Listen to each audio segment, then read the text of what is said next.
Pozdrav svima, ovim videom želim da započnem jedan lep serijal na našem kanalu. U suštini svaki sport pa i šah je takav da je potrebno da imamo trenera. Sad postoji tu niz otežavajućih okolnosti zašto nismo u situaciji baš da imamo trenera.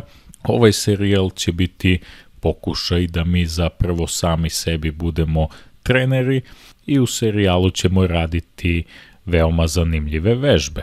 Današnja vežba će se baviti matiranjem protivnika duž otvorene linije. Dakle, uvek kada smo u poziciji da matiramo protivnika, trebamo da se trudimo da ga i matiramo. Jedan od veoma poznatih motiva za mat jeste i matiranje duž neke otvorene linije ili reda. Dakle, potrebno je da imamo jake figure, recimo topa i damu ili dva topa koji se nalaze na jednoj liniji ili redu i koji uglavnom primoravaju protivničkog kralja da dođe do ivice table i s obzirom da nema gde dalje, on biva matiran.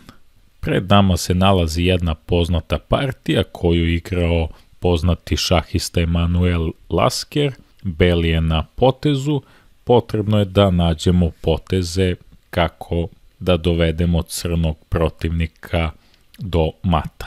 Pritom ćemo napomenuti da je Beli u ovoj situaciji jednostavno primoran da vrši neprestane pretnje na protivničkog kralja, jer u slučaju da te pretnje nestanu, vrlo lako se može desiti da crni krene svojim topovima u napad i mat belog kralja.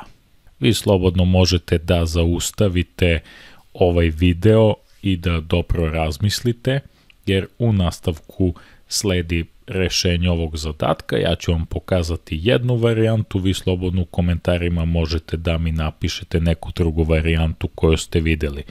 Dakle, suština je da neprestanim pretnjama matiramo protivničkog kralja.